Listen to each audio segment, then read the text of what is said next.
Hi, everyone. Welcome to another video. My name is Chris Capatera. I'm here with Dr. Sharief Ibrahim.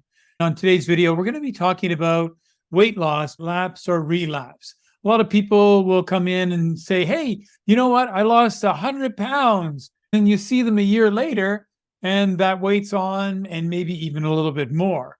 Sharief, let's define what lapse and relapse is. Thank you, Chris.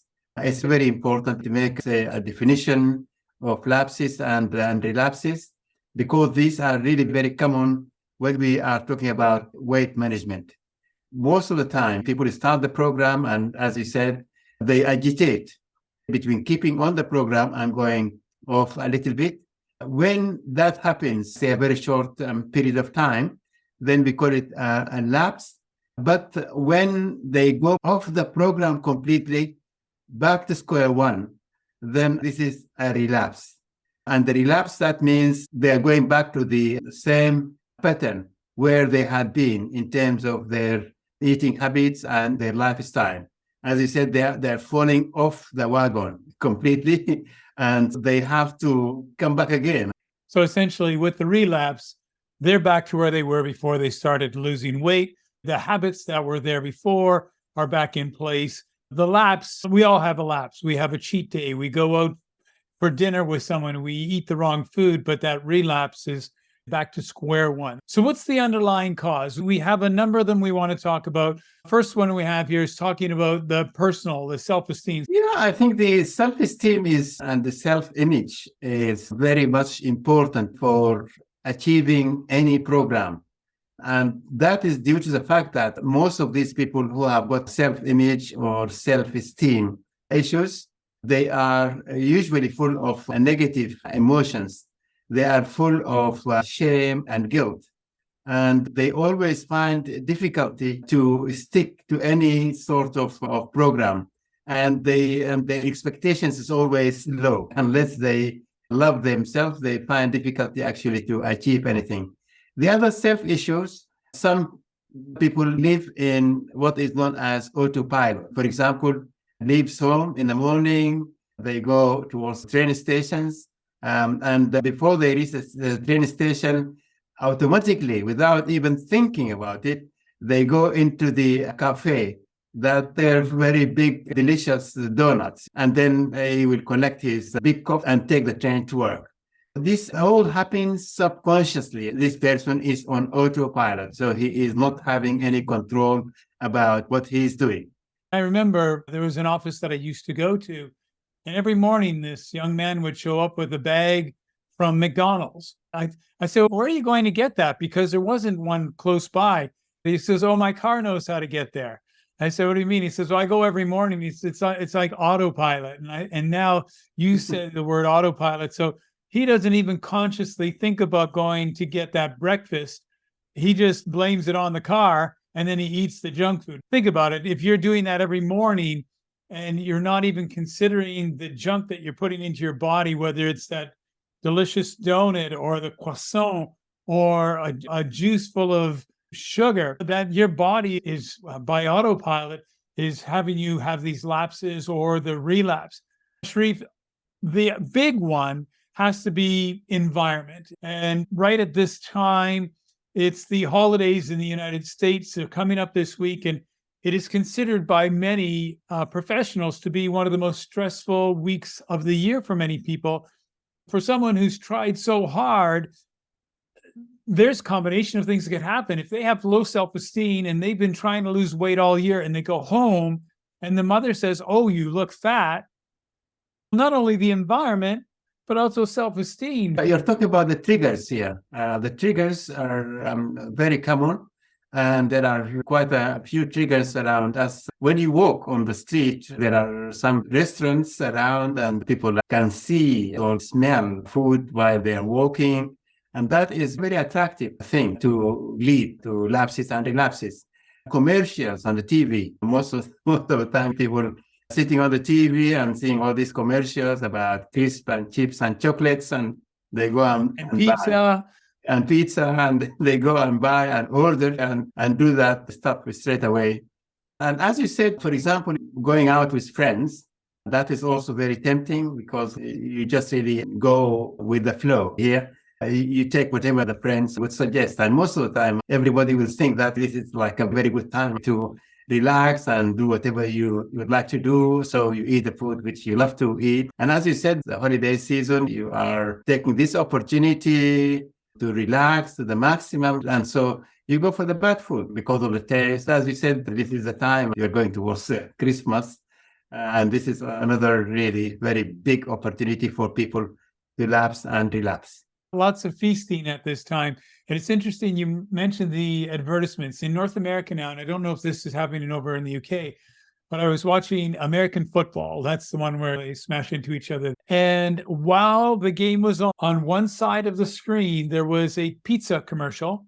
Not only were they showing a delicious pizza, but they had a QR code. All you had to do was take your phone, put it up to the TV, and you could order your pizza instantly by clicking one button, and the pizza would be at your door in a half an hour. So those conveniences, they really do create an environment that'll put people into a lapse, or in some cases, a relapse. The last one we want to talk about is hormonal. Yeah, there are three hormones. Insulin is the most important one, and then ghrelin, which is the hunger hormone. And then the third one, which affects you, the leptin, which tell you you have eaten enough and then you have to stop. For hunger, I think the two most important one is insulin and the ghrelin. The difference between insulin and ghrelin, you get a high level of insulin following a high sugar and carb meal. You get like a big sugar spikes followed by a crash. And when this crash happens, that means your blood sugar has gone down too low. Then people will start feeling uncomfortable. They have craving, particularly for sugar and carbs. There is fluctuating level of energy, and there is afternoon sugar slump, which is really very common in these patients who have got like insulin problem. Ghrelin is a little bit more simple because ghrelin, which is the hunger hormone, most of the time you get a high level of ghrelin in the morning before you take your breakfast. And that reflects one thing, is that your stomach is empty. And when you fill the stomach, then the ghrelin level is going to come down. You can take a teaspoon of coconut oil into your morning coffee. It's going to give you like a bit of satisfaction here because this is food which has got some calories on it. But at the same time, it's not really going to give you cravings or something like that. You can drink bone broth, which is a very healthy drink, which has got quite a lot of minerals on it and has got a lot of collagen on it. And it's very nice. You can have, say, a small bone broth drink that is going to help your hunger pain. It's going to stop or relieve your hunger pain. Another one, which is apple cider vinegar, which has got really very good effect to relieve your hunger pain. Let's go back and talk a little bit more about personal environment. Let's talk about some possible ways that people can help themselves. And the first one we need to really get into is mindfulness. Being set, being in the moment. These people who use the excuse autopilot, that's literally an excuse because you know better. The car didn't get you there on its own.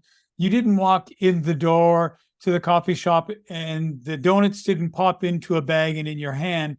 You need to be mindful. Yes, it's very important as it is going to bring all of your responses under control, because there are two things. There is one impulse, and the impulse is just like a feeling, say a feeling of itch or tension in your brain or in your body that is going to be relieved by doing something. Say, for example, you have got like an impulse of eating donuts or sugar or whatever. And by the time when you do that, then your impulse is going to be relieved or it's going to be settled. But your impulse has been set after you have done the wrong lifestyle or the wrong solution. If you can catch yourself at the time when you are feeling the pressure or the tension in your head or on your body, and just listen to yourself and see yourself. What are you saying to yourself before you do the wrong thing?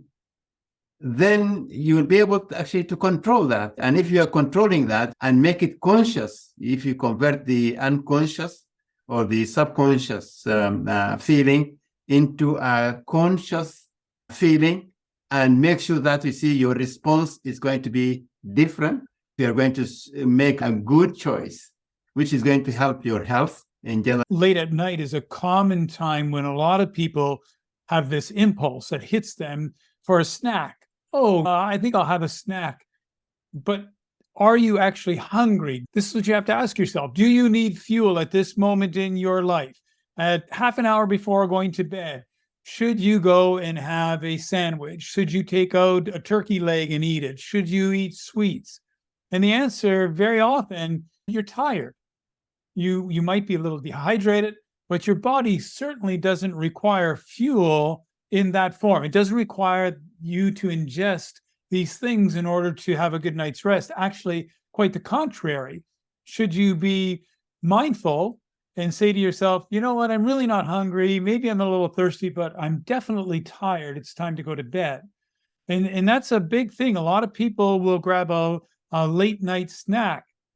And Sharief, you've talked about this, how that if you're a sugar burner, you're one of these people who eat sugar all day, your body will actually wake you up in the middle of the night and say, I need more sugar. We're all out here. You go into your kitchen and there you are doing the same thing. And Sharief, when it comes down to it, it's important for people to be able to deal with these triggers in a mindful way. But you may be stressed about some family issues. You may be stressed about some work issues. And this is coming up into your mind. And then you would like to have something for comfort. Particularly, many people, they are really wanting to eat food when they are sad, for example. And they also want to eat food when they are happy. They want to celebrate by eating ice cream, donuts, something like that. And I don't think anybody would think about anything less than a big cake when they want to celebrate their birthday parties. It's very important. Always ask yourself, do you need the food? And if you need the food, if this food is going to help you, and if it's going to help you, do you want to eat it now or possibly sometime later? So I think when you be critical with yourself in this way, I think that is going to be very helpful. And it comes down to enjoying a restful night's sleep. Get enough sleep. Stay well hydrated. We've repeated these things a number of times. And also loving relationships. One of the things that we've mentioned a few times today is stress from family, stress from work. And I know these are, for many people, these are difficult things to manage.